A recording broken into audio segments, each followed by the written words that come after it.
Today we're going to find out who's better, a pressure cooker or sous vide. The question here would be speed. Pressure cooker takes no time at all. We're talking about 35 minutes. Sous vide, on the other hand, takes 7 hours. But is it really worth it? Well, let's find out right now. And for today's cook, I chose to use the most difficult cut to use. You see, this is a pork loin. As you can see, it's a big boy. But most importantly, if you cook this wrong, it will be extremely dry. So this will be perfect for our competition. The first thing to do is to cut it in smaller pieces. And as I take my first slice, take a look. This pork loin has incredible marbling. That is when you know that you're getting the good stuff. So after splitting it in 3 different pieces, I decided to go ahead and score the fat. I'm doing this for 2 reasons. Number 1, I want that fat to render, but I also want my seasoning and marinade to penetrate the meat. One other thing I like to do whenever I'm cooking pork loin is to tresson it. That way it will ensure that it will maintain its shape, but also cook nice and even. And as always, one of the most important things to do whenever you're cooking any kind of meat is to season it well. Pork loin is a big piece of meat, so I made sure to add plenty of salt, followed by the marinade.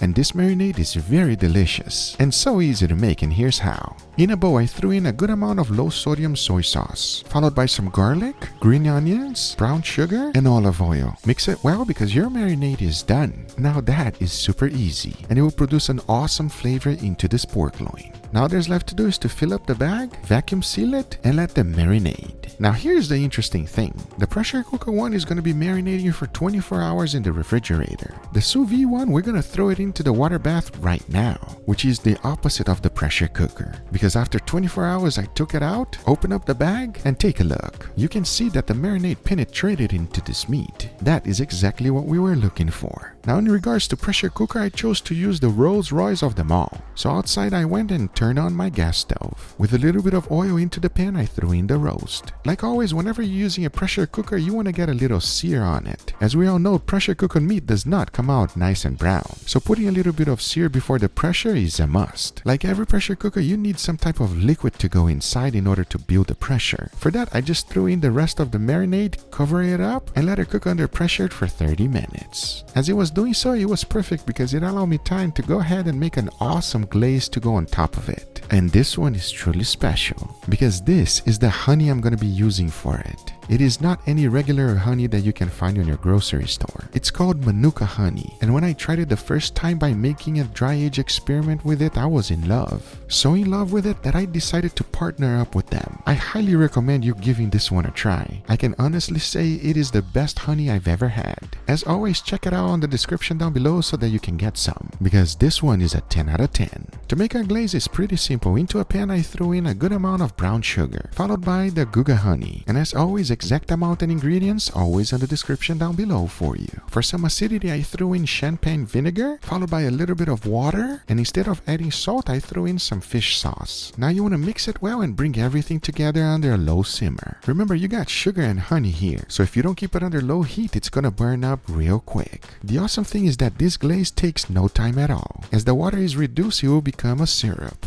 and it's going to be perfect to go right on top of our pork loin. Talking about that, after 30 minutes, it was time to release the pressure. I checked the internal temperature to ensure that it was at 145 degrees Fahrenheit. Now after the pressure cook, I still did not like that crust, so I went ahead and gave it some help with the flamethrower. Once I was happy with that, of course I went in with my glaze. And I was not shy because I knew it was going to taste incredible. To caramelize the glaze even more, I gave it another kiss with the flamethrower. Because once I was done, take a look. You tell me what you think.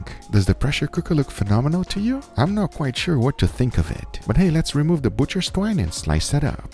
And as I'm taking the slices, I can tell you right away that it does not feel that tender. But I could be very wrong. Talking about that, the only thing left to do is to finish up the sous vide cook. And remember that it's going to be cooked for 7 hours at 137 degrees Fahrenheit. I can almost guarantee that it's going to be a lot juicier. Well, let's find out right now.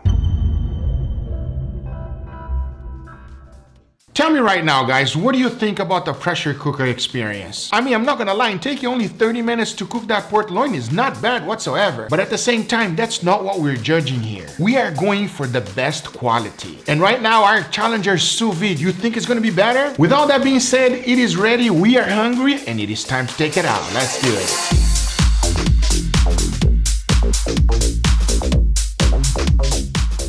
I have no idea which one is gonna taste better because I never put them side by side, but at the same time, I'll tell you one thing, the smell that comes out of the bag as soon as you open it up is intoxicating, everybody. Now here's the plan. The first thing we gotta do is put a nice beautiful sear with the flamethrower. Remember, you are looking for golden brown, not char, because the fat is right there on top and it's already mixed with a little bit of sugar. Then I'm gonna be putting the honey glaze right on top and then finish it off with the flamethrower just a tiny bit. So now I say, I know my pork loin don't look that good right now, but watch this.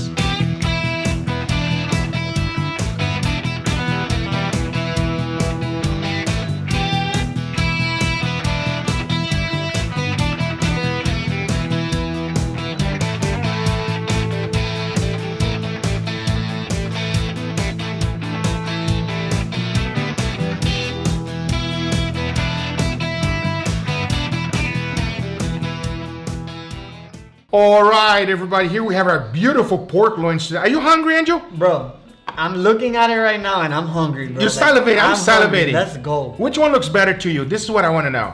Right now, I think this one looks better. It has a more golden crust, I gotta right? decide after I eat it. Let's eat it. That's all that really matters, right? Bro. Let's eat it. Yeah, okay. Let's go. You hungry? Yeah. Enough talking, let's give it a try. Enough talking is right. Oh, I thought I was gonna get a bonus. I'm gonna tell you right now, the biggest difference, this one here was cooked in 35 minutes. This one here took 7 hours. Cheers, everybody. Wow. Wow. Wow. Sometimes it's amazing, everybody. Sometimes I eat meat and it makes me want to cry because how good it is. That's one of them right there. The flavor on that crust. Wow. The honey definitely is giving it like that sweetness that you want with the pork. Not overpowering it either, No, you know no, what I no, mean? no, Because no, the no, honey is just the glaze on top and the marinade combined with the soy sauce and everything is just a nice overall experience with the pork. I'm telling you right now. It is a flavorful pork. Yeah. It has a good amount of flavors going on and they're all complementing each other the whole time. Visually, that one looks more juicy than this one. This one actually looks drier than this one. Uh-oh, it looks dry? Well, let's find out right now how dry it is, yeah? Ready for that one? There we go. Let's give that one a try. I'm getting very critical. Let me see something. Oh, yeah, there's a difference, everybody. I'm telling you right now. Stop shaking your meat, bro. Huh? Enough shaking. It's not more. It's not moving, everybody. A real judge right here. Enough. Cheers, everybody.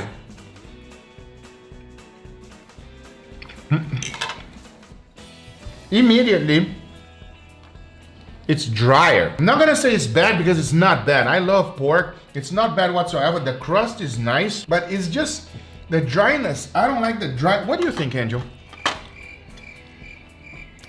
It's absolutely terrible. No, I'm kidding. I'm kidding. It's not terrible, absolutely bro. terrible. It's definitely not as good as that one. Yes, absolutely. But it's not terrible either. It's very dry. Yeah, it's dry. If you're gonna make this for your family, you gotta make sure that you made mashed potatoes with a lot of you butter. gotta make sure there's a lot of butter and moisture in the mashed potato.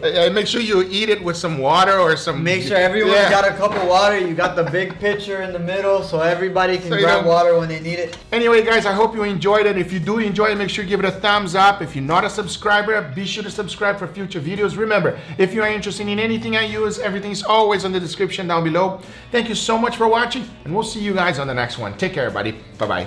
All right. Well, I'm going to just put this over here. You're going to put that one back. That one's no good. I'm going to just put this one over here. We're going to enjoy the sous vide. We'll see you on the next one, everybody. Take care.